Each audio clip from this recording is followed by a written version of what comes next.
First of all, I'm so excited to be talking to all of you. Judy, I feel like I have been in the world of Judy Blume because I love the documentary. And this morning, I watched Are You There, God? It's Me, Margaret, which I also loved. So I'm so thrilled to talk to you all about the documentary, but also about the movie that finally got made. Yes, 53 years later. You, Yes, you but must that feel was, you must feel like you're really having a moment, Judy Blume.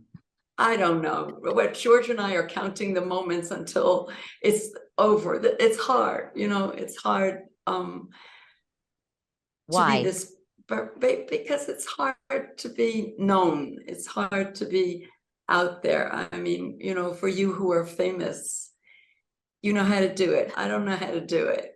And I'm not used to it. I'm used to being a writer locked up at home or in my bookstore. But it's been very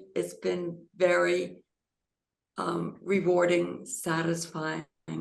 I was going to Um, say you're not used to it, but it must, on some level, Judy, feel really good if you love the documentary and if you love the movie to feel like you're sharing your story and people are appreciating it. I know I am. I am very happy to be sharing my story and um, to be getting this hear from so many people and getting lovely reviews. I mean, the reviews go to the filmmakers. They're for Leah and Devina, and on the Margaret side to Kelly. But yes, I'm very, very happy. And I'm 85, so it's great fun. But I mean, to turn around and see, I mean, that's a thing in the documentary, to see yourself aging and to see your kids aging and your story, getting longer and longer. It's a surreal kind of thing, but Leah and Davina were wonderful. And the things that I like best about the documentary are the things that they were so delicate with and generous with the people that they were talking to. Well, that brings me to Davina because I know you got the idea for the documentary, Davina, when you were playing an audiobook of Tales of a Fourth Grade Nothing for your kids on a road trip. First off, what was it like watching your kids experience Judy just as you had decades earlier? It's surreal because I think there's something about those books that you read over and over again when you're a kid that, I mean, they just sort of lodge deep inside you. And I had forgotten in a way, but then as soon as I heard Judy's voice reading those words again and saw my kids' reactions, it was just like a visceral feeling. It just hit me so hard. And it was like I was right back there in that little chair reading the book when I was 6, 7 years old. So it took me right back, but it made me want to know about the woman behind the books because I realized I'd been so connected to the characters and the stories when I was young, and I hadn't thought a lot about the author. Unlike so many children who wrote to Judy, I wish I had. I wish I had thought to write Judy a letter, but I hadn't. I was really inside, immersed in the world of the books, and seeing my kids. I mean, it carried us. I remember the book carried us from. We were driving from Brooklyn to Nova Scotia, and it carried us. At least all the way to Maine. They were totally wrapped. They were hysterical. And my husband sitting next to me was also laughing because he had read the book when he was young. So we were all just having fun. And it was so great to see that the book is still hilarious. It's as hilarious as I remembered. And so I just suddenly was so curious about Judy Blume. Were you surprised a documentary hadn't been made about Judy's life?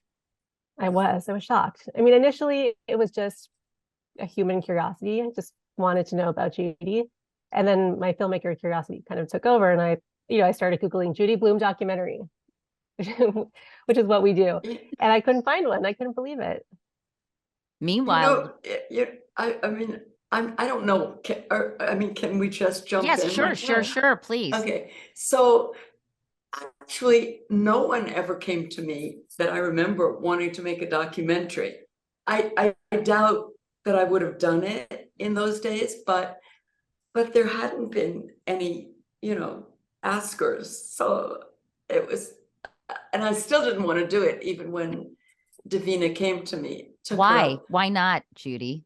I just didn't want to. I was already immersed in the Margaret project, and I just didn't think it was necessary.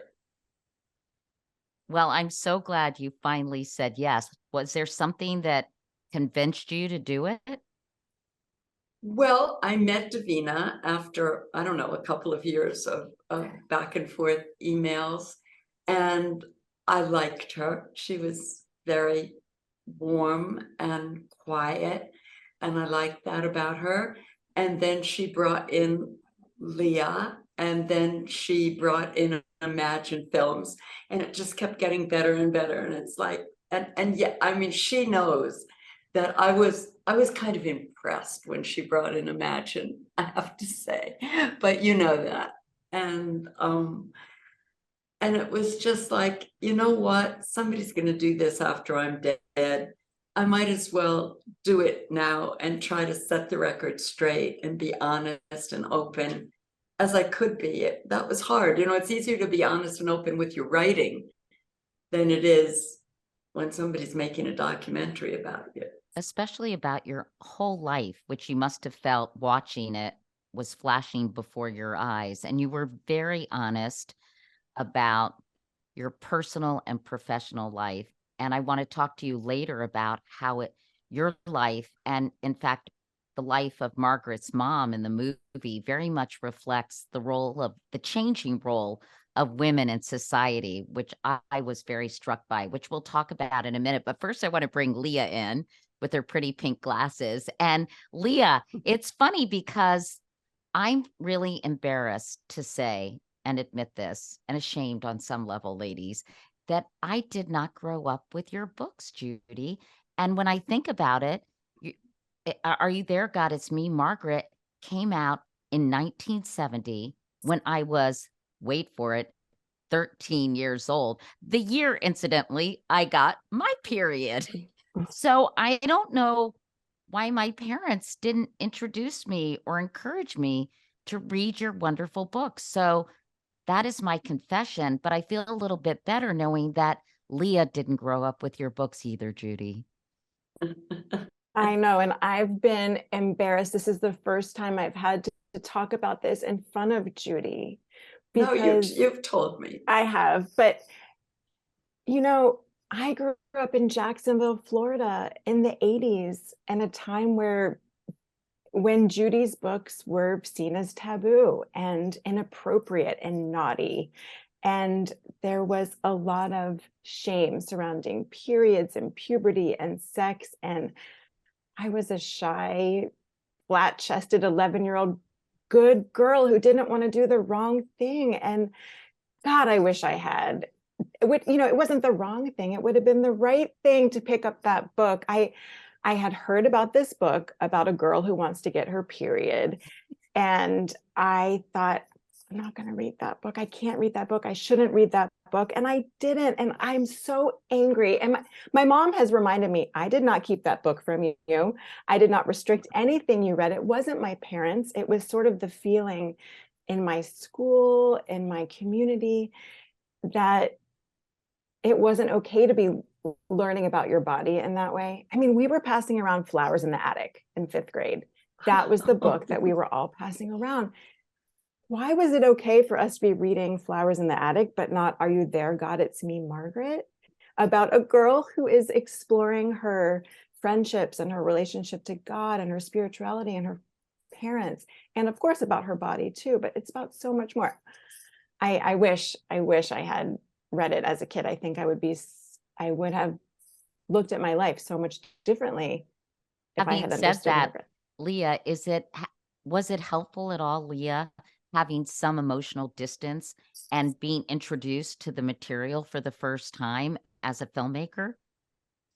I think we needed that objectivity for sure, because everyone else working on the film was a major fangirl. It feels like everyone of my generation was a major fangirl. So I felt like an embarrassed outlier at first. And then I realized, okay, it's helpful useful to have someone who doesn't have that deep childhood nostalgic connection to Judy's books, but who's discovering them as a mom and as a grown woman. So I think those two perspectives, sort of seeing the books through my kids' eyes, like they're, 2020, 2021 eyes, and then through my own, I think it was helpful. I mean, I fell in love with Judy immediately, so it wasn't like it was objective for very long, but I didn't at least have that deep childhood connection to her books. Davina, I wonder how hard it was to separate Judy Blume, the myth, the legend, from the woman. Okay, I know, Judy, I don't mean to make you uncomfortable, but honestly, it was so moving and so cool. What a tremendous impact you've had on so many kids and parents, I think. And so what were the biggest challenges, I guess, Davina, of telling Judy's story in a way that, I don't know, reflected her for all of her fans? It's a great question, because I think for those who grew up reading Judy's work, the relationship feels so personal and so intimate. And how do you tell the story in a way that works for everyone?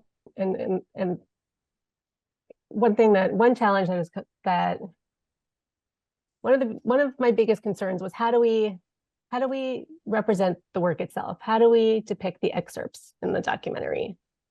Because I know that so many of us have an image in our mind of who Margaret is or who Deanie is. And in some cases, maybe it's us, or maybe it's, it's the image on the cover that we had, the paperback version that we had.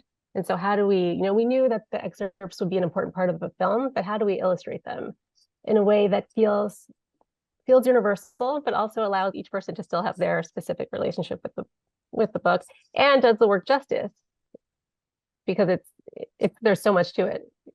I really loved learning about Judy's life because, as I said earlier, it really kind of reflected the evolution of women in society in such a powerful, palpable way.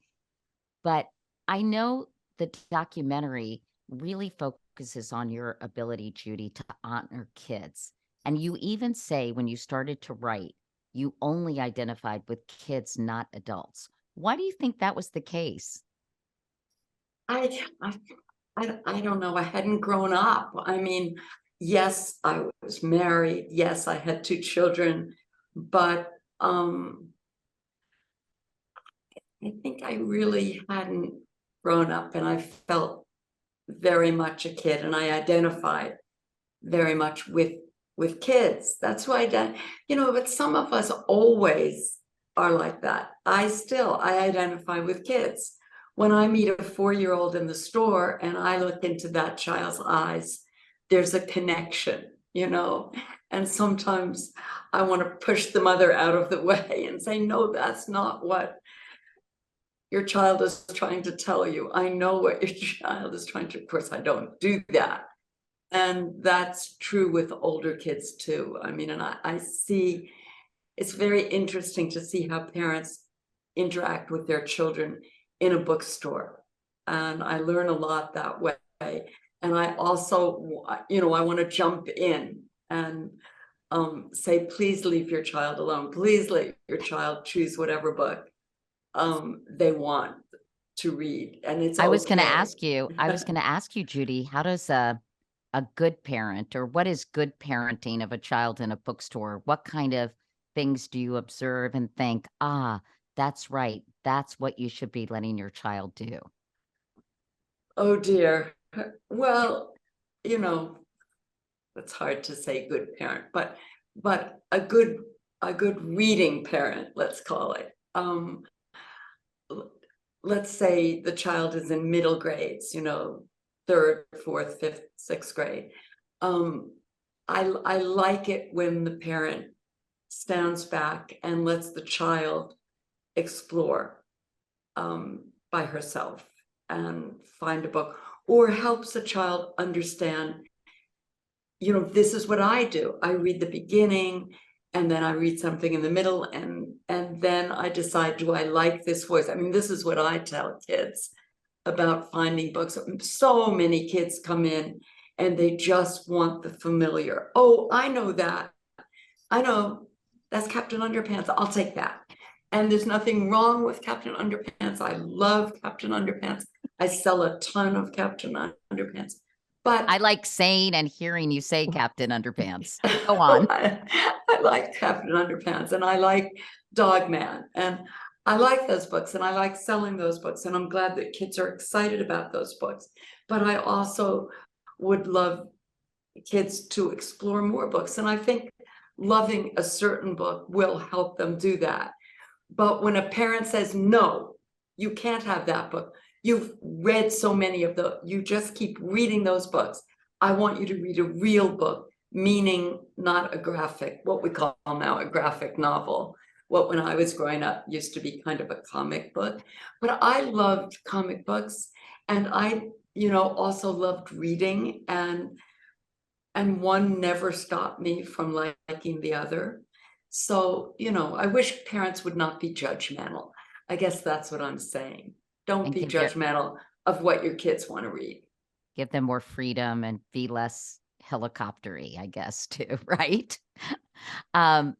You talk about being an anxious child and feeling like adults were, quote, keeping secrets from you. So do you think that feeling influenced your impulse to be so radically honest in your writing?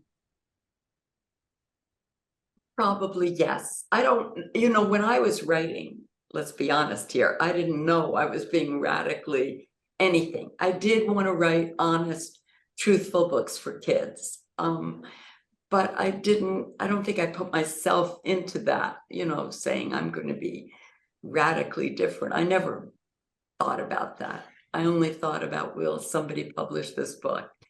But yes, I hated secrets. I deeply hated family secrets. And it wasn't just that I thought they were being kept, things were being kept from me. I knew things were being kept from me. And what I made up myself when I was a kid about what they might be keeping from me was far worse than what they were actually keeping from me. Your father was the nurturer, and it's clear in the film that you absolutely adored him, Judy. How did he raise you to want an adventurous life? Because from the get-go, he was, like my mom said to all of her kids, let them know you're there. That was her motto for all of That's us. good. Yeah. And I think it taught us all to be assertive and to stand up for ourselves.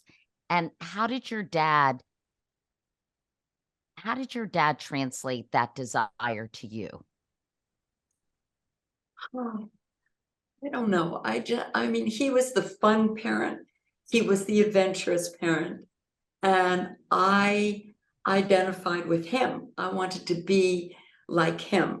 I wanted to work beside him in the basement workshop. He could build anything. He could do in my mind, he could do anything, and he could do a lot of wonderful things. And I did not think what my mother was doing in the house was anywhere near exciting as what my father was doing.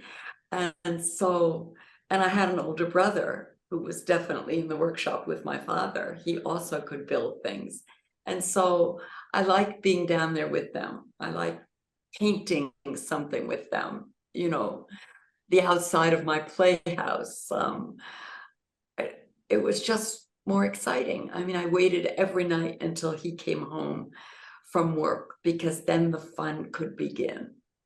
Your mother, meanwhile, had some low self-esteem issues, really needed you to be perfect, which forced you to pretend a lot of the time. And I'm wondering if these suppressed emotions fed your creativity and interior life and also made you think a lot about who you would want to be in the world and what options were there for you.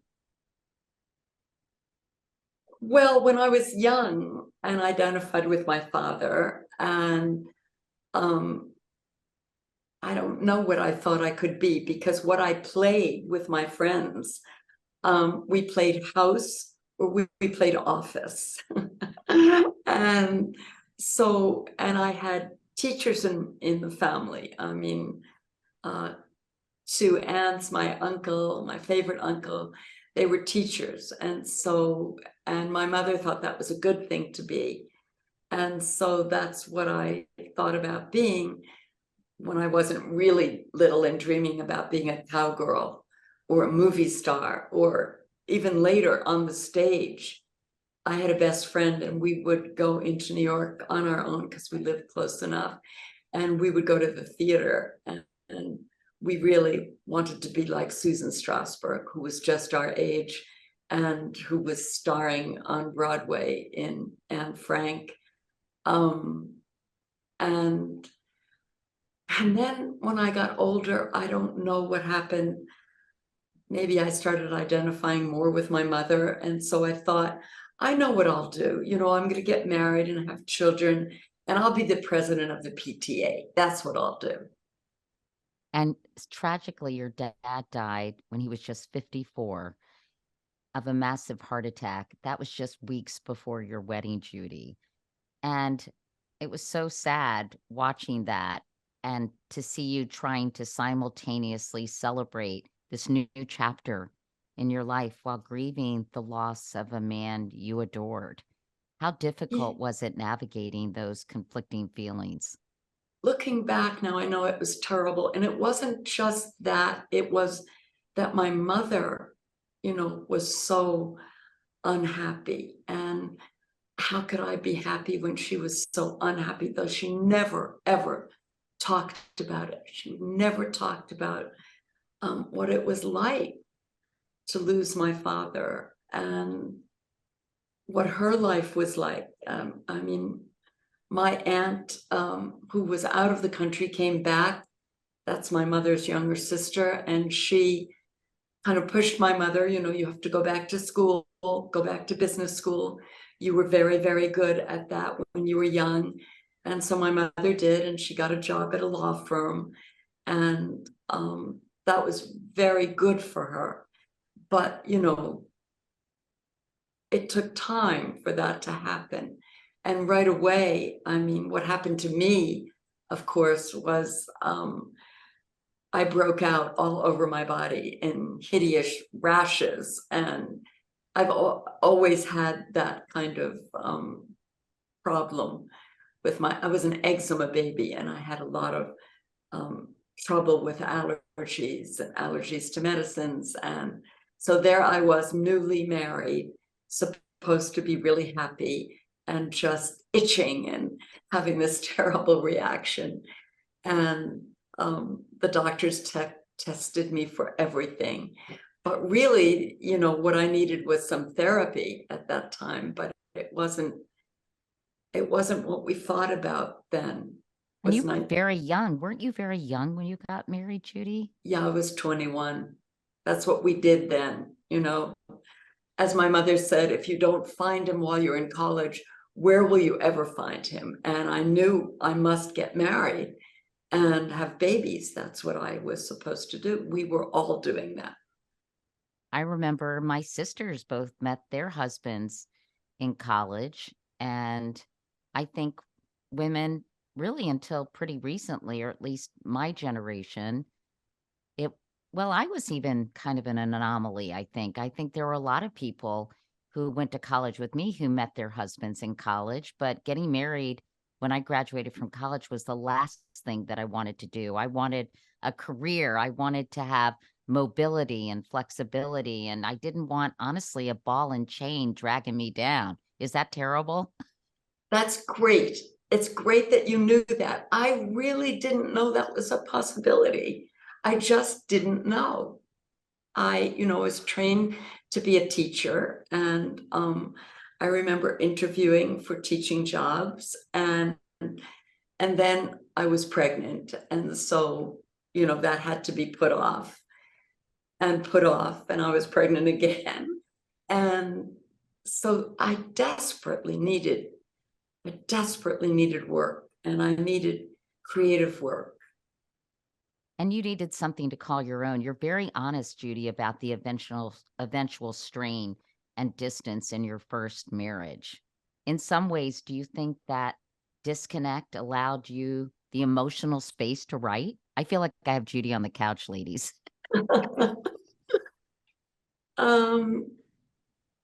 I don't think I was thinking about that then. I don't know what I was thinking about. I just know it came from inside me. That need was inside me. And I had to find a way to let it out. And I was sick a lot in my 20s, physically sick and with all kinds of exotic illnesses. And once I started to write, they magically disappeared. How fascinating. It makes you wonder how much stress and sort of repressed creativity was causing inner turmoil and resulting in you being physically sick. You know, you started writing, and man, I think about a lot of authors who just get rejection after rejection after rejection. I mean, you got some blunt and pretty brutal letters from publishers, which I think must have been very hard to take and demoralizing. But then, Are You There, God? It's Me, Margaret. It just changed everything, didn't it? I mean, thank God you wrote that, not only for the world, but for yourself, because it opened doors that had never been opened before. Yeah, but the first thrill really was the first book, and then the second book. You know, I'm being published. And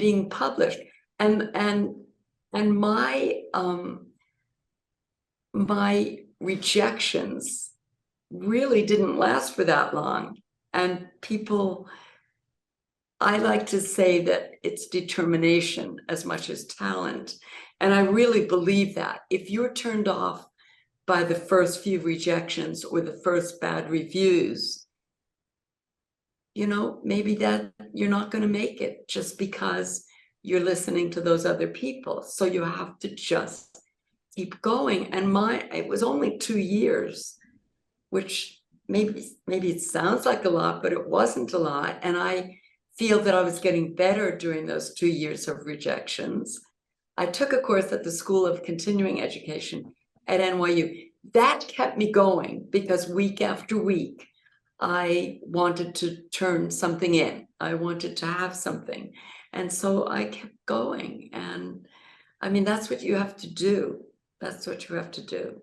I'm curious, Leah and Davina, if, learning about Judy's story as young women in the 2020s, which seems so crazy to say, Judy was coming of age and getting married and living her life at a dramatically different time.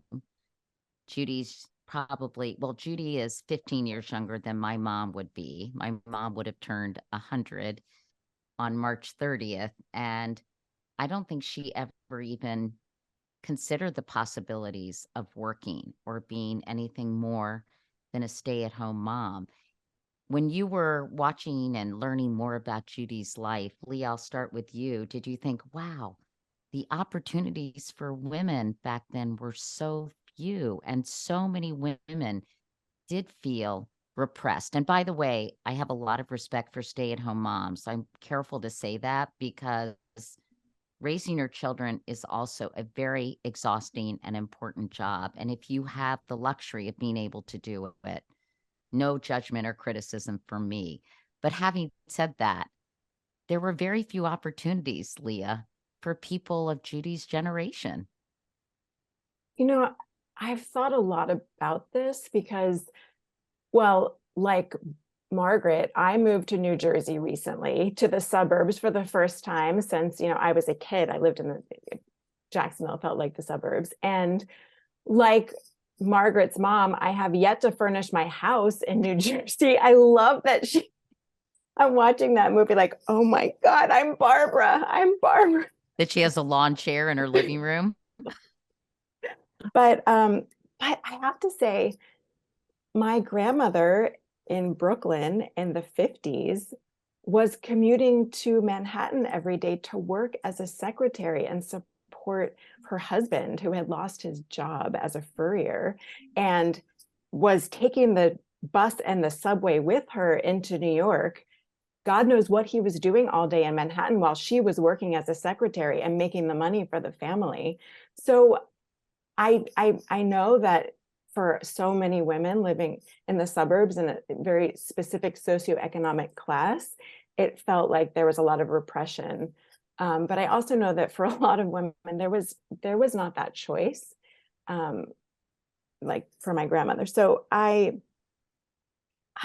think Judy's story, I think, moved us so much because of that inner strength that she's always had, that she showed as a kid, and that she showed throughout her adolescence, and then finding her voice as a young married woman with 2 young kids at home, and knowing there was more for her to be doing in the world, even though, and I also have to say, I was inspired by how much Judy loved being with her kids when they were little, because I love being a mom. I loved being a mom of my kids when they were babies and they were really little. I really identify with that part of Judy. And so while I know a lot of people have tried to talk about Judy as this like unhappy, repressed housewife, I think there's a side of her of like, well, she loved being with her kids and taking care of them and laughing with them and playing with them. And I really felt that too. I wish I had more babies I could be playing with and taking care of and laughing with and reading with. So I think I identify with that side of her story too. What about you, Davina? I had no idea what a trailblazer Judy was in all parts of her life. I think when I started this project, I knew the work was trailblazing. I knew that the work was having these conversations or starting these conversations or talking about things that, at least for me, weren't talked about in my own life when I was growing up. But I didn't realize that throughout her life, in small ways and in big ways, Judy was sort of pushing back against what was expected of her. And there weren't a lot, I mean, at that time period, there weren't a lot of women going out and finding their voice and putting it on the page. That was relatively new, I think. I mean, and I've heard Judy talk about the Margaret movie and how it's part of the reason why it's taken so long is because the right people had to grow up and be in positions of power and say, yes, we're going to do this movie and we're going to do it in the right way. And here's the right person to make it. So I think there's a huge evolution in who's stepping into creative roles, who's finding their voice, and what stories are being told. And Judy, it's amazing, isn't it, when you think back about how prudish we all were and how uncomfortable we all were for so long, and in many cases still are, when it comes to having sensitive conversations, or when it comes to talking about our bodies, or talking about our sexuality, or talking about something as basic as your period, right? It's just so embarrassing. I remember my mom talking to me about my period on our way to, I took piano every week at Mrs. Richmond's house, and my mom would drive me in our station wagon, and she said, and even then it was so uncomfortable. And then I think I got a book in Girl Scout camp or Girl Scouts that I still have in my sentimental box that my daughters think is so funny, like on becoming a girl or from girlhood to womanhood or something like that Kotex had produced. But why were people, and some still are, why do you think a lot of people were, and in some cases still are, so uncomfortable talking about these things? I don't know, because it's personal, it's private. This was never my experience. I was never embarrassed about it, and I loved talking about it. I didn't talk about it with my parents, but I was lucky to have this group of friends, and just like Margaret's group, and we talked about it endlessly for 1 year. I think we were all obsessed, and then we let that go and went our own ways, even though we didn't all have our periods at the end of that year, and our breasts hadn't yet developed by the end of that year, but it didn't seem that important that we had to talk about it. There were then boys to talk about and other things. It's so funny how different our experiences are. I dreaded having to buy a bra. My mom made me buy one because it was getting kind of embarrassing when I was in a t-shirt and I had my little breast buds or whatever you call them. She's like, we're going to Cannes or Sears or whatever store we went to. And I was mortified. It was so uncomfortable. And I really didn't want to get my period. Isn't it funny how all these girls feel differently? I was a gymnast and I was kind of a tomboy, and the idea of getting my period. And by the way, I had a gymnastics meet. Can you imagine? And I hated all of that stuff. But in Margaret, they can't wait. Isn't that funny? Yes, and there are a lot of girls today, and I hear from some of them who absolutely do not want their periods or breasts. They don't want to grow up, basically, you know, and they're dreading it. Maybe that's a reflection, Leah and Davina, of the times we're living in, and how fraught the teenage years have become. Do you think that might be the case? I mean, I was that kid who got their period really early and was so ashamed. I think there have always been, you know, there's just such a range of experience always. I think there have always been girls who hated it, girls who dreaded it, girls who wanted it more than anything. And I think the beauty of Margaret is that even though most of the characters really want it, there's still so much empathy for all experiences. There's the Laura Dankert character who starts out, yeah. Didn't we all know a Laura Dankert who felt ostracized and ashamed and embarrassed? Didn't we all know all those kids, the bully or the pretty mean girl, know-it-all, who was kind of the ringleader? Didn't we know the overweight little boy who nobody wanted to associate with? Didn't we know the smug, cute one who was such a, excuse my French, asshole, really? I mean, there are types that are so familiar in Margaret. And I know you didn't want the movie to be made for a long time. And James L. Brooks, who I love, by the way, because I think he was involved in the Mary Tyler Moore Show, which is was so formative for me growing up in terms of what I could do in my career. And also Kelly Freeman Craig, who is the director. They came to visit you in Key West. So how were they able to convince you, Judy, that they would take the right care with Margaret?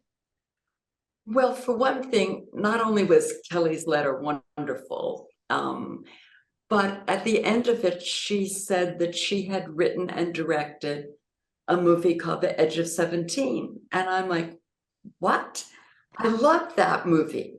I had never had anyone come to me with that kind of credential, who had actually written and directed a movie that I had seen on my own, you know, and liked so much, and thought, oh, if only somebody like that would want to make Margaret.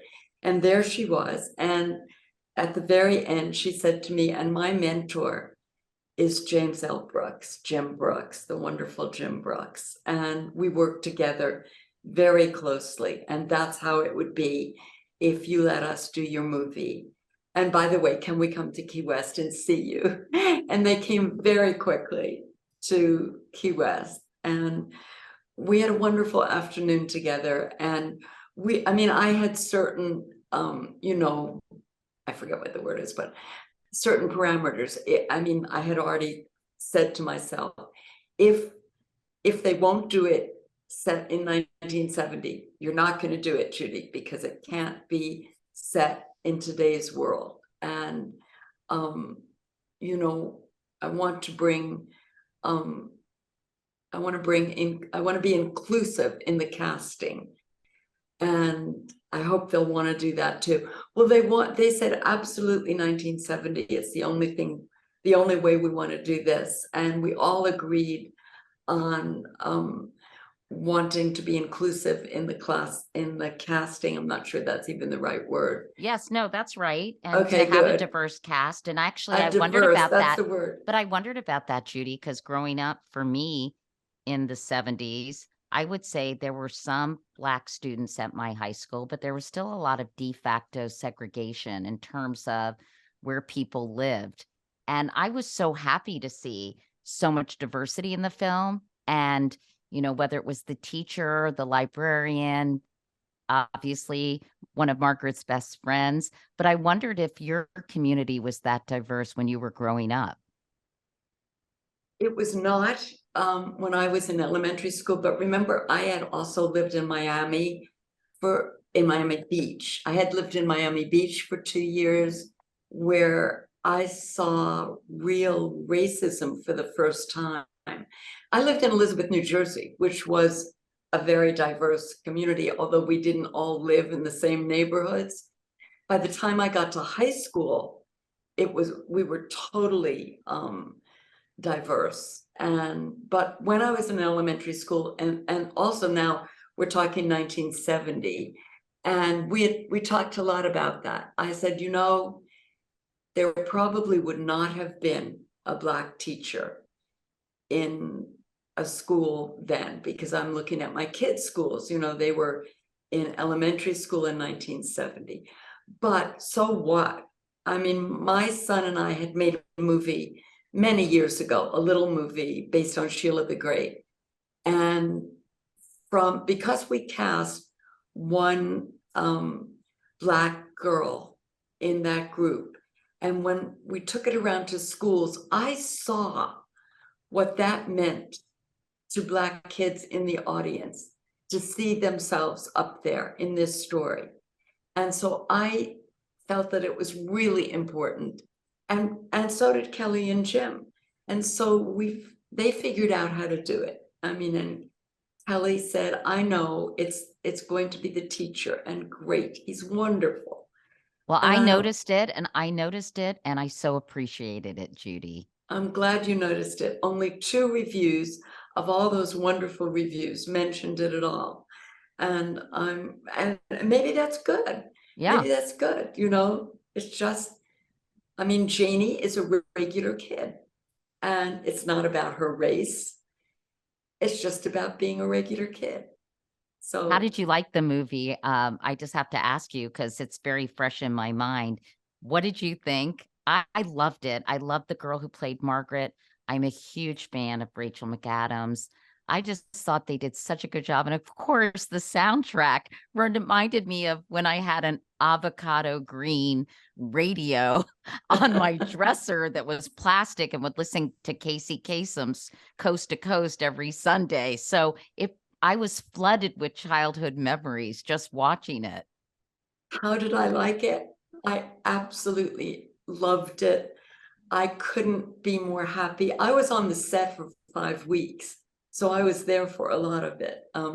2 weeks when it was just the kids being filmed, and 3 weeks later when Rachel and Kathy and Benny came. And of course, we still had Abby playing Margaret and Elle playing Nancy, who I just love them together. There's a moment in the movie, I don't want to do any spoilers, where I cannot help myself every time from bursting out laughing. And now my body is kind of trained. It's coming. And it is when Nancy is teaching Margaret how to practice kissing. Yes, that was so Margaret funny. Totally dissolves into laughter, and so do I. Oh and I said later to Kelly, I don't remember that in the screenplay, so I know that was a spontaneous moment, right? And she said, no, it was in the screenplay. We rehearsed it. We did at least, 7 takes to get it right. But to me, it plays so spontaneously. It's just wonderful. I love the movie. Leah and Davina know this. I could not be happier. And I'll tell you a secret. What? Okay. My husband and I have tickets to go see it tonight, and when it's opening tonight. And incognito, of course. I was going to say, you better go in disguise. No, he bought them in the last row over as far as you could. I don't know where they are, but you better wear a Groucho Marx mask, Judy. Right. We'll go in late. But I just think that's going to be so interesting. And so fun to see people react. And I mean, I'm so excited for my daughters to see it. and so excited for them to see the documentary as well. And I want to get back to that because I think Davina and Leah, one of the most moving parts that adds a whole new dimension to Judy's story is your decision to focus on the correspondence she kept. Thank God, not only did she correspond with her readers, but they were all kept and donated to Yale. When you learned about this treasure trove of children in their most vulnerable states reaching out to Judy, honestly, I get almost tear up thinking about them. You must have done a happy dance, right? I mean, tell me how you discovered that and how much that added to the documentary. Davina, why don't you start? I knew that Judy had received letters over the years. And the first time we met, Judy started describing some letter writers who she corresponded with over decades that she was still in touch with. And I think that's when I found out that you had these long-term relationships with some of the letter writers. And pretty soon after that, I remember walking away from that lunch thinking, I have to go to Yale, where Judy's archives are, to see some of these letters, which are very strictly protected. It's not so easy to kind of walk in and get your hands on them, but I was able to go visit and spend a day looking through some of the letters. And how many are there, by the way, Davina? It's thousands upon thousands upon thousands. You're going back to 1970 or 1971 when the paperback of Are You There, God, It's Me, Margaret came out. That's really when the letters started. So boxes and boxes, and the depth and range of the letters. I mean, it's everything from sweet, cute, funny to serious cries for help. It's such an outpouring, and it just says so much about what Judy's work meant to kids. And then the fact that she wrote back, of course, I think says so much about her as a person. So did you write back to everyone, Judy? How did you find the time? No, I couldn't write personal letters to everyone, but I like to think that I wrote back in depth to the kids who needed me most. I called them the special letters. And who would qualify as a special letter writer? Well, the two women that you meet in the movies certainly did. They're grown up now with their own children, but I've never lost touch with them. So that goes way, way back. I think they were 12 when this. Lori was 9, I think, and Karen was 12. But there were so many. There's a young man who you don't get to meet because he's no longer living. He was so troubled and so depressed, and we wrote to each other for years. And George and I actually, on a book tour, were able to meet him and have dinner with him. And he had a grandma who was a psychiatrist, but eventually no one could save him. He took his own life. That was terribly sad.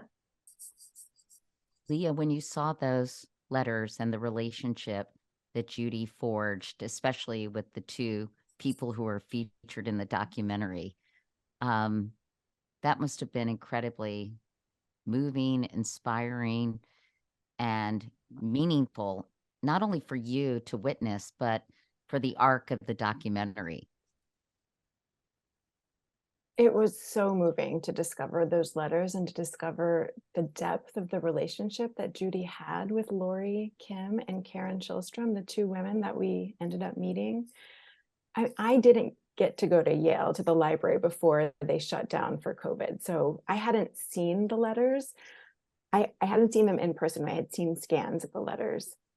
But when we got to hold some of the letters that Lori and Karen wrote to Judy, we felt this release of emotion, because the vulnerability in their handwriting, in their words, in the stationery even, and the way that you could tell there were still creases in the letters, the way it was folded so carefully and put in an envelope.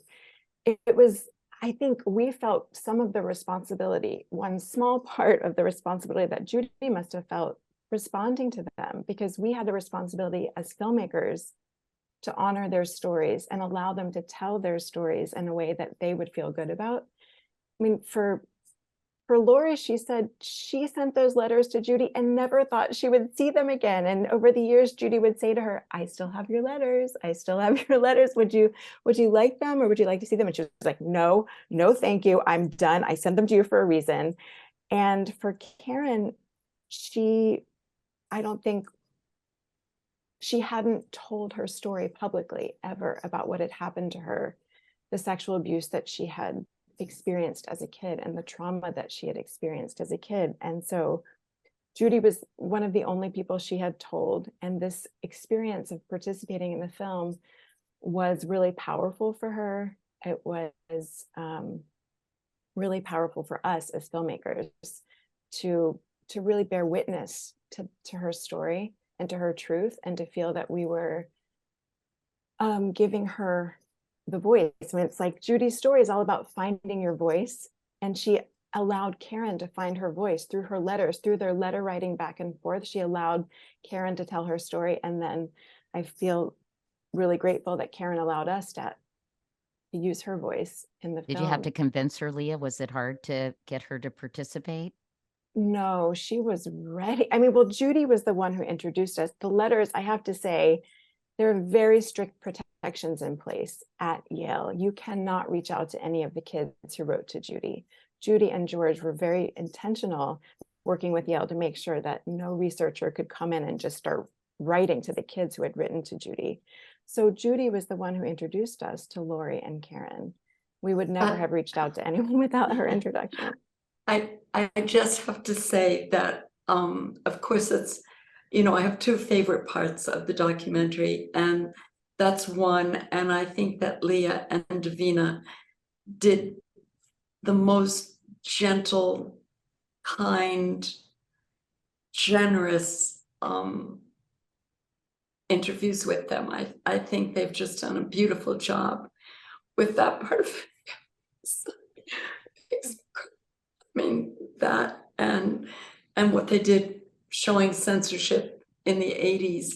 We didn't know when they were making this film that, it would come back to this, that now in 2023, we would have censorship issues that are even worse than what we had in the 80s. And those two parts of the film, because it's hard for me to just look at my life, but those two parts of the film really get to me and make me so grateful to them and so glad that I said yes. It does feel like deja vu all over again, as Yogi Berra said. And I want to just briefly mention what happened after Forever was published in 1975. After the election of Ronald Reagan, you say that, quote, the censors came out of the woodwork overnight and burst onto the stage. I know that Randy, your 14-year-old daughter, Judy, encouraged you to write the book that would perhaps be your most controversial, called Forever. Just take us back to what it was like when suddenly you were the subject of censorship. Well, yeah, that was very hard. I felt alone. I felt dejected. I mean, I didn't know where to turn. It was a very difficult time until I found the National Coalition Against Censorship, or they found me. I still don't know how it happened, but I became active with them. And I think that, always, this is true, doing something, doing it makes you feel so much better than just, being sad on your own. I mean, what's the point of that? This was a time before, really, it took the publishers by storm, and they didn't know what to do either. And, so many school libraries didn't have their policies in place, and parents were running in and saying, get rid of this book, get rid of that book. They were waving them around, and people were frightened, and they did it. And then we thought things were taking, we were getting better. Policies were being written, put into place, and in the 90s, we had some censorship, of course, in 2000, but never anything like the 80s. And I think, you know, a lot of us, including me, really thought we have come through this and we will never go through this again, because we are America and we do celebrate our freedom to read and to choose and to learn and to question. And no one is going to take that away from us again. But guess what? You all know this. Here we are, back, only worse, because now it's the government. Forever was banned again in places like Utah and Florida. And Leah, when you see what Judy went through in the 80s, because I think she was ahead of her time in many ways, but you see this kind of happening again now. What are your thoughts? I'm infuriated, enraged. I mean, at first it was shock and disbelief, and then that turned into, I guess, rage and fury, and now action. I mean, the county, St. Johns County, Florida, right next to Duval County, where I grew up and where my best friend still lives and where my brother still lives, Forever was just banned again in the last couple months. But Judy's books are still being banned, but for the most part, the books that are being banned now are books by authors who are Black, Indigenous, people of color, or authors who are queer, trans. You know, they're writing these beautiful characters and stories, and characters who are Black, Indigenous, people of color, characters who are queer or trans. And those are the books, and those are the stories and the characters that are being taken off the shelves in those communities, those exact communities where kids need to find stories about themselves, because they might not have other kids in their classrooms who are like them. Judy, I'm curious, because one thing that obviously I've been covering all this book banning and the culture wars that really are erupting, I think, in Florida almost more than anywhere else because of Governor Ron DeSantis. But just to ask you a question, I so appreciate, Leah, having a diversity of authors, totally. But something struck me in the documentary, Judy, when you talked about age-appropriate material. And I guess that raises the question of talking about gender identity or sexual orientation. Is there any problem with introducing these concepts to kids when they are in kindergarten or first grade? I'm curious what you think of that. I don't know how this would be introduced to kids in kindergarten or first grade. In my bookstore, I have a lot of books and that are wonderful. And there is no reason in the world, I think, why they can't be read, because it's not like kids. Today we're going to study gender dysphoria, or, you know, I mean, it's just not like that. And recently I read, I took it home with me from the store to read it. The most banned book in America at the moment is called Gender Queer. And it is such a good book. I couldn't believe, you know, I cried. It's done wonders for sales, by the way, but that book getting banned. Probably. I mean, it is, nobody is going to read this book to first or second graders or third or fourth graders. It is high school, middle schoolers, adults. It's a wonderful graphic novel. And when I finished it, I handed it to my husband, George. I said, read this book. You know, it doesn't take very long. He read the book. He felt the same way that I do. You know, we have kids in our family who this just helped us, I think, be more knowledgeable, more empathetic. And the idea of taking this book away from people who could read it, you know, if you're not interested in it, fine.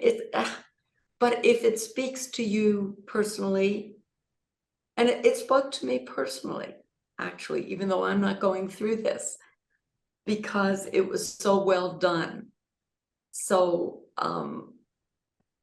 I don't know what I said in the documentary about age appropriate, but I think that kids, if they pick up a book and they're not interested or they feel uncomfortable, they put it down. And adults don't have to worry if it speaks to them and they say, this is me, this is me. How great to find yourself no matter what it is. Leah, I can tell you have strong feelings about this from your expression, but I would love you to address what ostensibly are the concerns of some of these parents who have objected to these books, that somehow progressive teachers or administrators are pushing an agenda onto kids, or they're not ready to read certain material. What's your reaction to that argument? I mean, it all comes down to book banning, all comes down to fear. Parents fearing what their kids might learn, might think about, and might talk about. And I think that fear is the same fear that was driving parents to ban books in the 80s. Judy talks a lot about that parental fear. And Davina and I were part of a panel a few nights ago with the executive director of PEN America. And she sort of described this phenomenon of parents having a loss of control, a sense of a loss of control of what's happening in their kids' lives. But books feel tangible. They feel like something parents can still control, because the internet is way too big to control, and they know their kids are online all the time. So they can easily brown paper bag a shelf in their kids' classroom, or lobby their school libraries or their community libraries to take the books off the shelves, because they're, bound paper that you can physically hold and physically remove. But how can you take the internet away from your child? So I think that was one of the many great points that the executive director of PEN America made on this call, and that I just wanted to share. That's so true, Leah. I mean, it is that fear of loss of control. What can I control? I can control books somehow. And it isn't just, what they'll know, it's what will this book make them do? If they read this book, they may do this thing that I don't want them to do, whether it, has to do with gender or it has to do with sexuality. I mean, it's this tremendous fear. I remember a woman writing to me once and talking about, she just stops her car sometimes and gets out in a field and screams. She screams and screams and screams because this was in the 80s, because she just can't control everything that she wants to control about her child's life. So I guess the best thing people can do is help parents be less afraid. I just need to say that what's going on today, because we haven't talked about this yet, we've talked about gender and identity, but we haven't talked about the racism that is going on, and that is so frightening. It is as if certain parents want to erase history. They don't want their kids to feel bad about anything that happened in our history. And that's the really scary thing. I mean, to try to erase the fact that there has been and still is racism. That's something I think we have to talk about, and has to be talked about at school too. Absolutely. The idea that we don't want kids to feel uncomfortable because our forefathers and mothers did things like enslave people or took land from Indigenous Americans or interred Japanese Americans is so ridiculous. And I think other countries like Germany and Rwanda have approached their history in an honest and transparent way. which actually is so much healthier and doesn't completely ensure, but helps it from happening again. And tell me if I said this already in this conversation, but when I see people meet Judy and cry 40 years, 30, 40, 50 years after reading the books, it drives home for me. It's so profound to see how a book that you read when you were young stays with you, carry it with you your entire life. And it we are shapes your denying that. We are denying kids that opportunity to find that book. It shapes their worldview too, right? And I think these ideas and otherizing other people begin very young and are handed down from generation to generation. So the way we change hearts and minds, I think, is by talking to kids openly and honestly when they're young enough to receive it without cynicism and with openness. Yeah. It sort of all goes back to, sorry. No, just some of your first questions to Judy about secrets, about her not liking the secrets, the family secrets that were kept within her family. And now that secrecy has evolved into this cultural secrecy, that idea that we shouldn't learn our personal histories, our family histories, and our cultural and national, our country's history, the truth, the reality, the honesty. That idea is it is enraging. And I think you've already said it best, Katie, that honesty forges. Well said, Leah. Thank you. That's so good. I also think it's very difficult, and then I'm going to ask just a couple more questions, but I have friends who it's also difficult for teachers because it stifles normal conversation between kids. And I know someone who's a second grade teacher in Florida, and administrators have had to come and talk to her and say, you can't have these conversations.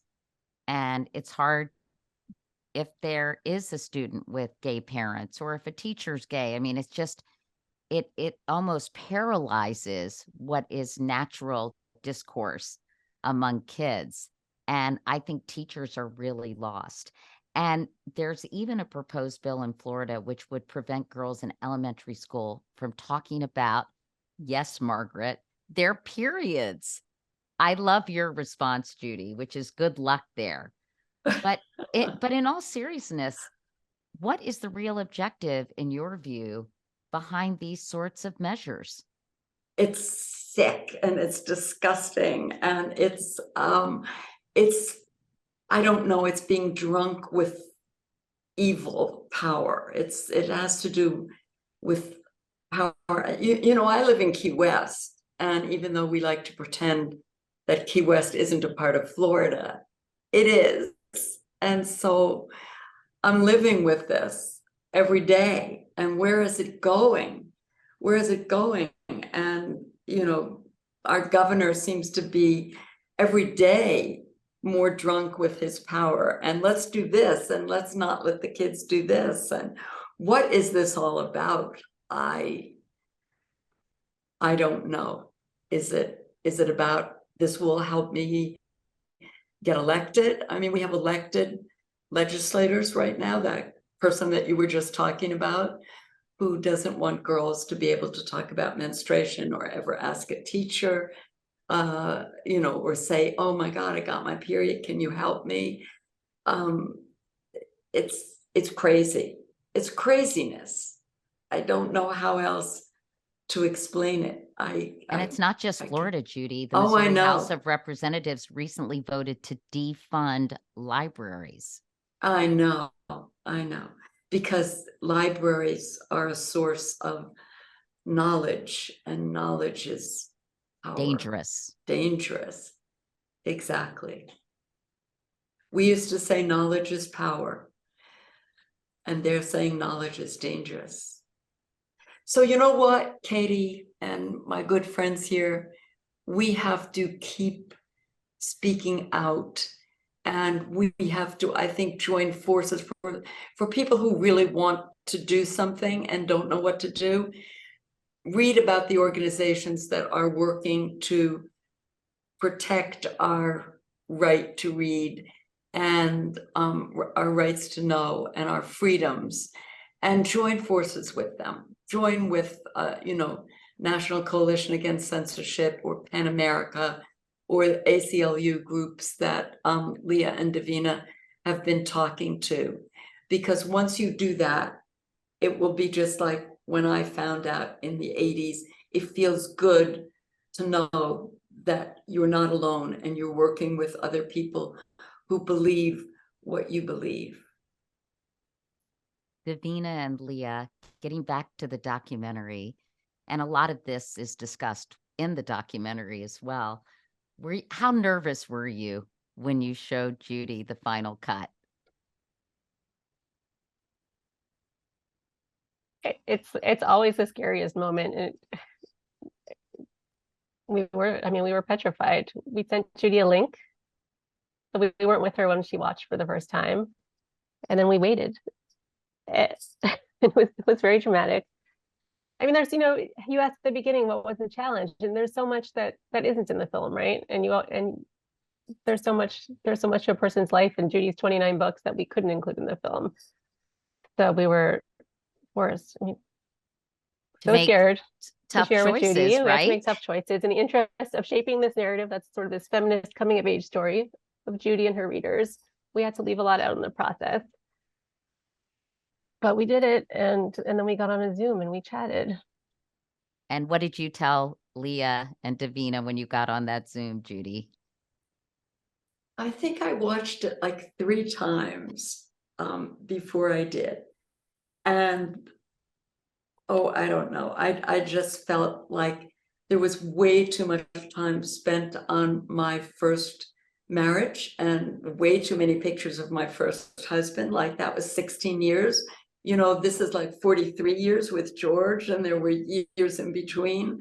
And can we balance that out? I think what happened is that a new editor came on, and the new editor got a hold of, I have a, you know, family album here, and it's filled with pictures of those 16 years.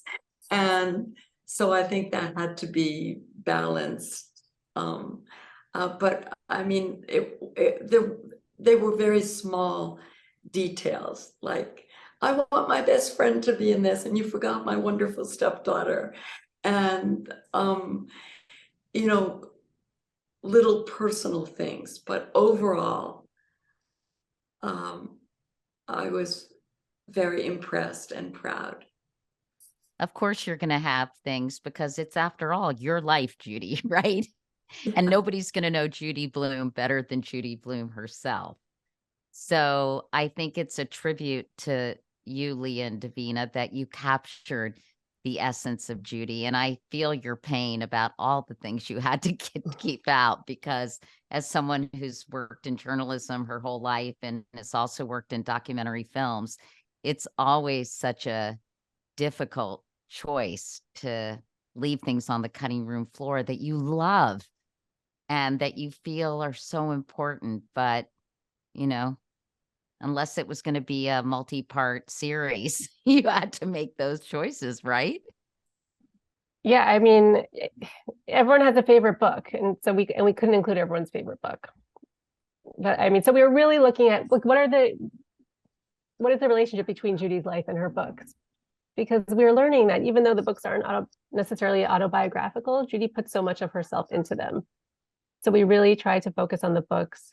I mean, of course, a book like Margaret that launched Judy's career, but then books where there are these interesting intersections between Judy's life and her work. And that was sort of what drove the decision making. But we knew there's someone out there who we wish we could have spent more time on, starring Sally J. Friedman as herself, or, Then Again, Maybe I Won't, which was the first book Judy wrote from the perspective of a boy. There are so many others, Iggy's House. But yes, there's so much left on the cutting room floor. We spent so much time talking to Jason Reynolds about Iggy's House, and we wanted so much to include his thoughts about that book and his thoughts about why we still can't talk about race. That book, Judy, came out in 1969, and Jason feels like it's still relevant today. It would be great as a tool to help kids talk about race. And we so wanted to include that Well, perspective. maybe you could do another film about that, ladies, or, you know, even a short film that could be used in schools as a discussion starter.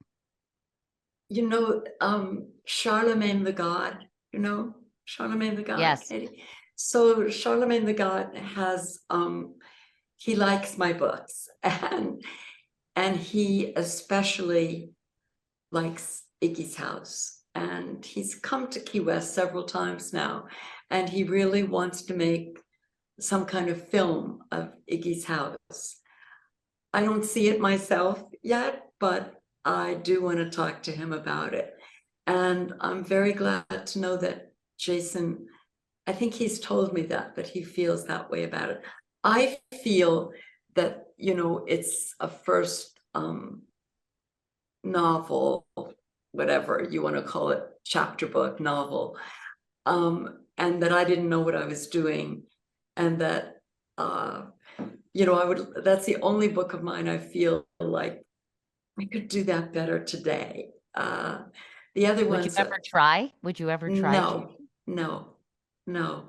But if someone like Charlemagne or Jason, you know, want to try to do something, I'm always ready to listen because I know they care. We asked people on social media for questions for Judy, and surprisingly, we got a ton, Judy. Amy wanted to know who you read growing up. I loved Maud Hart Lovelace, who wrote the Betsy Tacy series. And it's not surprising to find out that many writers of books for young people, women especially, also loved Maud Hart Lovelace. Elaine asked, will you be writing any books for adults again? I loved Summer Sisters. Well, then Elaine, I don't know if you read In the Unlikely Event, but that's my last book. And I said at the time, this will be my last novel, my last long book. It was 5 long years sitting alone in a room writing it. And I believe it's the book I was meant to write. Just took me 40 years to get to it. And so, no, I'm not going to write any more books. No, I'm very busy. You know, I have a bookstore and I love that. And You do a lot of walking and bike riding with George? Yes, mostly walking. Yes. Bike riding has become perilous in Key West because the tourists, you know, they're riding motorized things, electric bikes, and they're riding things going down one-way streets the wrong way, and it's become dangerous. And at 85, you think, you know, I don't really want to fall off my bike now and break my hip. I agree. I'm glad you're being careful, Judy. Well, I'm being a little bit more careful. But Jacqueline wanted to know what your favorite book that you've ever written is. And is it safe to say that your last book was your favorite? No, it's safe to say they're like children, you know, and you can't pick. You love them all in different ways. Vicky says, my 12-year-old daughter loves your books. What other authors do you recommend for tweens? Well, it depends what her daughter likes. That's the first thing I always say to kids. So what's the last book that you read, or what are you interested in today? It's a lot of fantasy. It's a lot of dystopia. With younger kids, it's humor. I'm thankful that it's still humor. And, you know, some people ask me for books about horses or books about, I don't know, anything you can think of. So it's very hard for me to recommend there's much less being written about real life. When I was coming through, there were a lot of us writing about reality.